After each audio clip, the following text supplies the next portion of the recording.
Hello students आज के video lecture में हम charge against profit, appropriation of profit के बारे में डिस्कस करेंगे और इसके अलावा हम interest on loan by partner, interest on loan to partner और रेंट पेड टू पार्टनर के बारे में भी डिस्कस करेंगे और उसकी अकाउंटिंग ट्रीटमेंट को भी अंडरस्टैंड करेंगे। फ्रेंड्स, पार्टनरशिप फर्म में भी सोल प्रोप्राइटरशिप की तरह trading account, profit and loss account और बैलेंस शीट प्रिपेयर किए जाते हैं, पर पार्टनरशिप फर्म में प्रॉफिट एंड लॉस के अलावा एक और अकाउंट प्रिपेयर किया जाता है, वो है profit and loss appropriation account.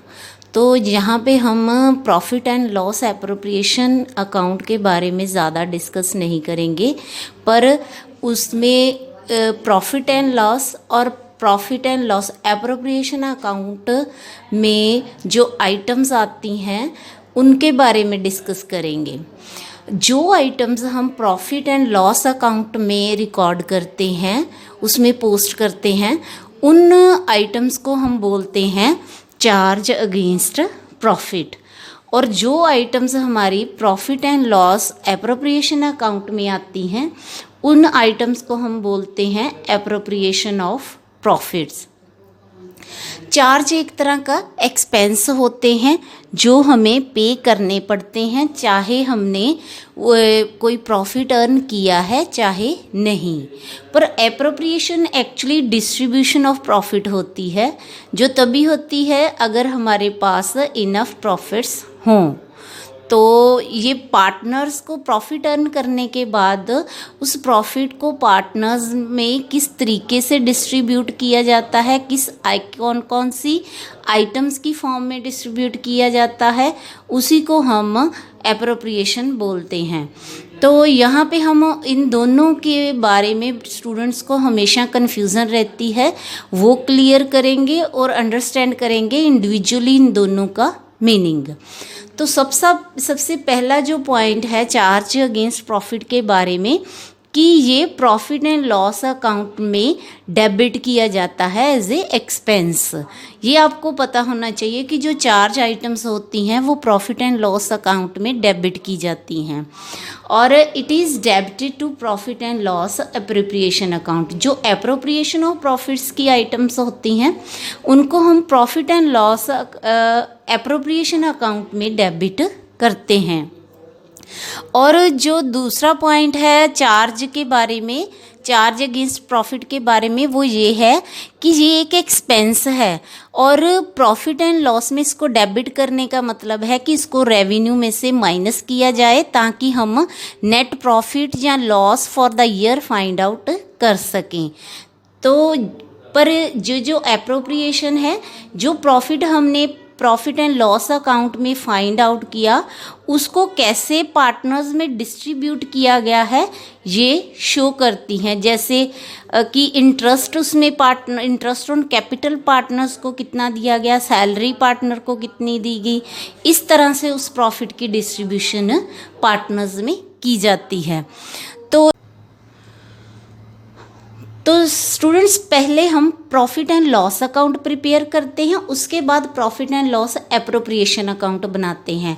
तो इससे ये क्लियर होता है कि जो चार्ज आइटम्स की अकाउंटिंग है वो एप्रोप्रिएशन ऑफ प्रॉफिट से पहले हो जाती है। तो एप्रोप्रिएशन जब भी होती है उससे पहले हमारी चार्ज की अकाउंटिंग कंप्लीट हो जाती है, क्योंकि हमारे पास प्रॉफिट एंड लॉस अकाउंट में से जो प्रॉफिट निकल के आता है उसी को हम बाद में एप्रोप्रिएट करते हैं, डिस्ट्रीब्यूट करते हैं। तो एग्जांपल्स हम देखते हैं इनकी। चार्ज अगेंस्ट प्रॉफिट की जो फर्स्ट एग्जांपल है वो है rent paid to partner. Partner को अगर कोई रेंट पे किया गया है या उसको देने वाला है अभी पे नहीं किया है तो वो चार्ज आइटम है, क्योंकि ये हमने पार्टनर्स की प्रॉपर्टी को यूज़ करने के बदले उसको दे रहे हैं। दूसरा है interest on loan by partner. अगर पार्टनर ने फर्म को कोई लोन दिया है तो उस पर अगर उसको इंटरेस्ट मिल रहा है तो वो भी चार्ज है। मैनेजर्स कमीशन, मैनेजर का कमीशन भी एक चार्ज आइटम है। और एप्रोप्रिएशन की एग्जांपल्स देखते हैं। सैलरी टू पार्टनर, पार्टनर को अगर सैलरी दी जा रही है तो वो एप्रोप्रिएशन ऑफ प्रॉफिट है। इंटरेस्ट ऑन कैपिटल, पार्टनर को उसकी कैपिटल पे जो इंटरेस्ट दिया जा रहा है वो भी एप्रोप्रिएशन ऑफ प्रॉफिट है। और ट्रांसफ़र टू जनरल रिजर्व, अगर प्रॉफिट का कुछ हिस्सा जनरल रिजर्व में हम ट्रांसफ़र कर रहे हैं तो वो भी एप्रोप्रिएशन ऑफ प्रॉफिट है। तो स्टूडेंट अब हम अकाउंटिंग ट्रीटमेंट सीखेंगे कुछ आइटम्स की। जो पहली आइटम है वो है interest on loan by the partner. जब पार्टनर फर्म को लोन देता है तो उससे पे हमें इंटरेस्ट पे करना पड़ता है। ये इंटरेस्ट चार्ज होता है फर्म के लिए, क्योंकि चाहे हम फर्म को प्रॉफिट हो चाहे ना हो, ये इंटरेस्ट पे करना ही पड़ता है। तो इसकी अकाउंटिंग ट्रीटमेंट में सबसे पहले हमारी जर्नल एंट्री होगी जब हमें लोन रिसीव होगा पार्टनर से, bank account debit to loan by partner account, या फिर हम इसको ऐसे लिख सकते हैं टू पार्टनर्स लोन अकाउंट। तो स्टूडेंट्स जर्नल एंट्री, इस जर्नल एंट्री का क्या इफेक्ट होगा कि हमारा जो बैंक बैलेंस है वो लोन के अमाउंट से इंक्रीज़ हो जाएगा और साथ ही हमारी लायबिलिटी भी इंक्रीज़ होगी जितना भी हमने लोन पार्टनर से लिया है लोन बाय पार्टनर अकाउंट के साथ। और जो दूसरी एंट्री है वो है when interest on loan paid, अगर हमने इंटरेस्ट ऑन लोन पे कर दिया है तो उस केस में हमारी एंट्री क्या होगी, interest on loan by partner account debit to interest, या फिर interest on partners loan account debit to bank account. तो क्योंकि इंटरेस्ट ऑन लोन हमारा एक्सपेंस है तो वो डेबिट होगा और हमने उसको पे किया है जहाँ कैश से या चेक से, तो इसीलिए हमारा बैंक या कैश बैलेंस डिक्रीज़ होगा इससे। तो अगर हमने पे किया है तो ये वाली एंट्री आएगी, पर अगर हमने इंटरेस्ट ऑन लोन पे नहीं किया है तो फिर कौन सी एंट्री होगी, interest on loan by partner account debit या फिर interest on partners loan account debit. तो उसको हम क्रेडिट कैसे करेंगे, to loan by partner's account और टू पार्टनर्स लोन अकाउंट। मतलब इंटरेस्ट ऑन लोन हमने अभी पे नहीं किया, वो हमारी लायबिलिटी है और इस लायबिलिटी को हम अपनी जो लोन पार्टनर से लिया उसी लायबिलिटी में ऐड करके शो करेंगे। तो ये लायबिलिटी साइड में लोन में ही ऐड होके शो होगी। इस जर्नल एंट्री का ये इफेक्ट होगा। When interest on loan transfer to profit and loss account, क्योंकि ये हमारी चार्ज आइटम है तो इसको हम प्रॉफिट एंड लॉस अकाउंट में भी ट्रांसफ़र करते हैं। तो उसके लिए एंट्री होगी profit and loss account debit to interest on loan by partner account और interest on partners loan account. तो इस तरह हम students interest on loan by partner account से रिलेटेड जर्नल एंट्रीज कर सकते हैं। स्टूडेंट्स जो नेक्स्ट अकाउंटिंग ट्रीटमेंट है वो है interest on loan by the firm to the partner. अगर फर्म ने पार्टनर को लोन दिया है तो उस पर जो इंटरेस्ट होगा उसकी क्या ट्रीटमेंट है उसके बारे में हम जर्नल एंट्रीज करेंगे। पहले जब पार्टनर को लोन दिया जाएगा उस समय बुक्स में कौन सी एंट्री होगी, फर्म की बुक्स में loan to partner account debit to bank और cash account. Loan to partner account जो है वो हमारी एसेट बन जाएगा और बैलेंस शीट में एज ए एसेट शो होगा और अकॉर्डिंगली जितना अमाउंट हमने उसको पे किया है वो अगर चेक से पे किया तो बैंक बैलेंस रिड्यूस होगा और अगर कैश से पे किया है तो कैश बैलेंस हमारा रिड्यूस हो जाएगा। और जब ड्यू डेट आएगी तो उस समय अगर हमें interest on loan to partner receive हो जाता है तो एंट्री होगी बैंक और cash account debit to interest on loan to partner account. Bank और कैश बैलेंस हमारा इंक्रीज हो जाएगा और क्योंकि interest on loan to partner account हमारी इनकम है तो वो हम क्रेडिट करेंगे। पर अगर हमें interest on loan to partner account receive नहीं होता, वो हमारी एक्रूअर्ड इनकम है, तो फिर वो हम क्लोजिंग बैलेंस शीट में एज ए एसेट शो करेंगे। तो उसकी जर्नल एंट्री क्या होगी, loan to partner account debit to interest on loan to partner account. मतलब कि वो हम लोन टू पार्टनर अकाउंट में जो कि पहले एसेट साइड में हमने शो किया है उसमें ऐड करके उस इंटरेस्ट को शो करेंगे क्योंकि वो हमारी एक्रूअर्ड इनकम है और हमारी एसेट है।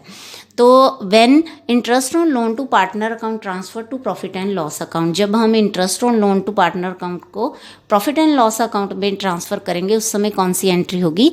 Interest on loan to partner account debit to profit and loss account, क्योंकि interest on loan to partner account हमारी इनकम है तो इसीलिए इसको हम प्रॉफिट एंड लॉस अकाउंट में क्रेडिट साइड पोस्ट करते हैं, तो उसकी जर्नल एंट्री इस तरह होती है। स्टूडेंट्स, इस जगह पे हमें टोटल इंटरेस्ट ही शो करना है, चाहे हमें रिसीव हुआ हो चाहे ना हुआ हो, क्योंकि हम profit and loss accrual basis पे प्रिपेयर करते हैं। तो स्टूडेंट्स, हमारी जो नेक्स्ट आइटम है अकाउंटिंग ट्रीटमेंट के लिए वो है रेंट पेड और पेएबल टू ए पार्टनर। अगर रेंट पे कर दिया है तो उस समय हमारी कौन सी एंट्री होगी? Rent account debit to bank और कैश अकाउंट। रेंट क्योंकि हमारा एक्सपेंस है इसीलिए डेबिट हो रहा है, तो अगर हमने कैश से पे किया है तो कैश बैलेंस हमारा डिक्रीज होगा इसीलिए क्रेडिट हुआ है, और अगर हमने चेक से पेमेंट की है तो हमारा बैंक बैलेंस डिक्रीज होगा इसीलिए बैंक या कैश को हमने क्रेडिट किया है। तो यही इसका इफेक्ट होगा इस एंट्री का कि बैलेंस शीट में हमारा बैंक बैलेंस या फिर कैश बैलेंस डिक्रीज होके शो होगा, जितना भी हमने रेंट पे किया है उसके इक्वल। और when rent is not paid, अगर हम रेंट पे नहीं करते तो वो पेएबल होता है, वो हमारी लायबिलिटी बन जाता है, आउटस्टैंडिंग भी हम इसको बोलते हैं। तो उस केस में जर्नल एंट्री क्या होगी? Rent account debit to rent outstanding account या फिर रेंट पेएबल अकाउंट। तो क्योंकि ये हमारी अब लायबिलिटी है, इस जर्नल एंट्री का यही इफेक्ट होगा कि रेंट आउटस्टैंडिंग के साथ हमारी जो लायबिलिटी है वो इंक्रीज हो जाएगी और रेंट आउटस्टैंडिंग हम लायबिलिटी साइड शो करेंगे। और जो थर्ड एंट्री होगी इससे रिलेटेड कि when rent account is transfer to profit and loss account, क्योंकि ये हमारी चार्ज आइटम है तो इसको हम प्रॉफिट और लॉस अकाउंट में ट्रांसफ़र करेंगे, तो उस समय एंट्री होगी profit and loss account debit to rent account. तो इसी तरह स्टूडेंट्स, अगर हमारे पास मैनेजर का कमीशन भी हो तो उसकी भी एंट्रीज सेम इसी तरह होंगी, अकाउंटिंग ट्रीटमेंट इसी तरह होगी। अगर हमने मैनेजर कमीशन पे कर दिया है तो जर्नल एंट्री होगी manager commission account debit to bank और कैश अकाउंट, और अगर हमने मैनेजर कमीशन नहीं पे किया है तो जर्नल एंट्री होगी manager commission account debit to manager commission outstanding account या फिर rent manager commission payable account. अगर स्टूडेंट कुछ भी मेंशन ना किया हो तो हम उसे आउटस्टैंडिंग ही एज्यूम करते हैं। जब मैनेजर के कमीशन को हम प्रॉफिट एंड लॉस अकाउंट में ट्रांसफ़र करेंगे तो एंट्री बन जाएगी profit and loss account debit to manager commission account.